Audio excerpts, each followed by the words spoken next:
नमस्कार, बहुत स्वागत है आपका।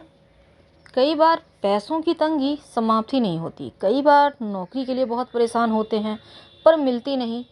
धन चाहिए, पैसा चाहिए। आप रोज़गार करना चाहते हैं, कुछ अच्छा व्यापार करना चाहते हैं, मन में तो है पर कर नहीं पा रहे, सफलता नहीं मिल पा रही। कई बार तो मौके मिलते भी हैं तो बस द्वार से आकर, दरवाजे से आकर लौट जाते हैं। लाख प्रयास कर लो। अब अच्छी लाइफ स्टाइल हर किसी को चाहिए। अच्छी लाइफ स्टाइल यानी ऐसा कम से कम लाइफ हो जिसमें कभी किसी चीज़ की कमी ना हो। अब ये नहीं कि बीमार हैं तो दवाई के पैसे नहीं हैं, ऐसा नहीं हो। हर कोई चाहता है। तो आज हम आपको एक महाप्रयोग बताएंगे और वीडियो के अंत तक बने रहिए। अगर पसंद आए, इससे लाभ हो, तब आप वीडियो को लाइक कीजिएगा, चैनल को सब्सक्राइब कीजिएगा और अपनों से शेयर ज़रूर कीजिएगा।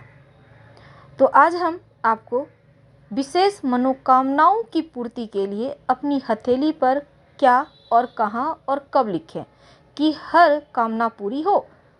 और हर तरह के आप कुछ भी करना चाहते हैं, आप चाहते हैं अपना वाहन हो, आप चाहते हैं किसी बड़ी कंपनी में जॉब करें, आप चाहते हैं किसी बड़े व्यापार का नींव आप डालें या फिर अपने व्यापार को बढ़ाना चाहते हैं, तब हाथों में आप क्या लिखें, कैसे लिखें, सबसे महत्व रखता है आप कैसे लिखें।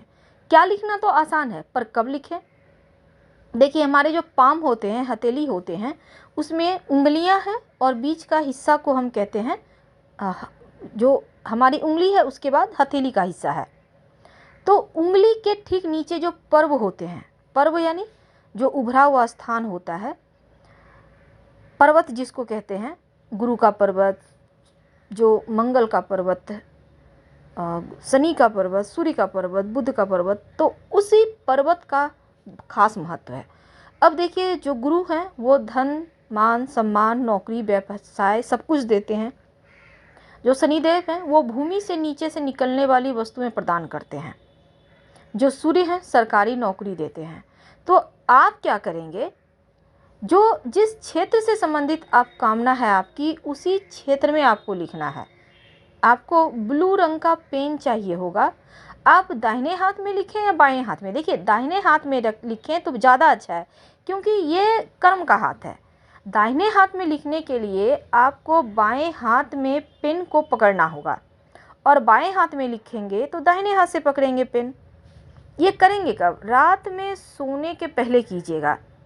आप अपनी हथेली में सोने के समय जब आप बेड पर चाहते हैं उस समय ही करना है। और सबसे पहले तो आप सोने के पहले पैर हाथ को अच्छे तरह से धो लें, पोंछ कर सुखा लें, फिर बेड पर जाएं, तमाम तरह की चीज़ों को कर लें। जब ये प्रक्रिया करें तो बातचीत नहीं करें। और ये प्रयोग आपको लगातार 40 दिन तक करना है, यानी कि सवा महीने तक। ठीक है। अब देखिए, सबसे पहले तो आप, जैसा हमने कहा कि भगवान को प्रणाम करें। जिस भी आप इष्ट को मानते हैं, भगवान को मानते हैं, उनको दिल से याद करें। अब जैसे आपको पता है, मैं शिव जी को मानती हूँ और हर हर महादेव ये शब्द पता नहीं दिन भर में शायद मैं हज़ारों बार बोलती होंगी। तो आप भी किसी एक देव को, जो आपके दिल से जिस देव के प्रति श्रद्धा हो, उसी देव को मानिए। क्योंकि जब आप बार बार एक ही शब्द दोहराते हैं तो वो सिद्ध हो जाता है। हर तरह की कामनाओं की पूर्ति होती है। तो आप, जैसे हम टॉपिक पे ही आते हैं, तो हमने कहा कि रात में सोने के पहले ये प्रयोग करना है। अब देखिए, आप जैसे गुरु हैं, गुरु क्या देते हैं? विवाह, इसके बाद देते हैं गुरु संतान, नौकरी, व्यवसाय, सब कुछ गुरु देते हैं। यहाँ तक कि विदेश जाने की कामना है वो भी देते हैं। तो आप गुरु वाले स्थान है कि पहली उंगली जो होती है, अंगूठे के पास वाली उंगली, उस उंगली के नीचे पर्व पर आपको लिखना है। आप नौकरी चाहते हैं, वहाँ पर आपको नौकरी लिखना है। अब जैसे आपको भूमि से नीचे निकलने संबंधी आप कोई कार्य करते हैं, कोयला है, माइनिंग है, या फिर आप कृषक हैं, तब आपको शनि वाली उंगली यानी कि जो बीच वाली उंगली है, मिडिल फिंगर, उसके नीचे लिखना है।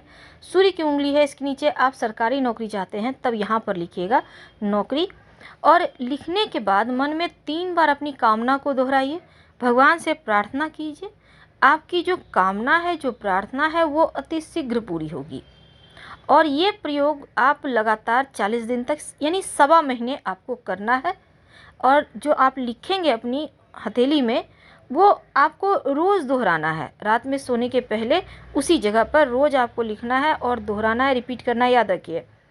वैसे क्या होता है कि आप सुबह बहुत तरह के काम करते हैं, हो सकता है मिट जाए तो कोई दिक्कत नहीं है, लेकिन आपको रिपीट रोज़ करना है। रोज़ वो जो आपके मन मस्तिष्क में जो एक रे होती है ना, जब उसको बार बार एक ही चीज़ आप याद दिलाते हैं, ये होना चाहिए, ये होगा, ये होना ही है, तो क्या होता है वो चीज़ अपने आप आपके तरफ आने लगती है। लेकिन एक बात याद रखिए, वैसी ही कामना भगवान से कीजिएगा अब जैसे आप ये मत मांग लीजिए कि मैं प्रधानमंत्री बनूंगा, ठीक है, भगवान करे आप बन जाए, उसके लिए नहीं है, लेकिन ऐसी चीज़ों को मांगिए जो आपकी पूरी हो सके।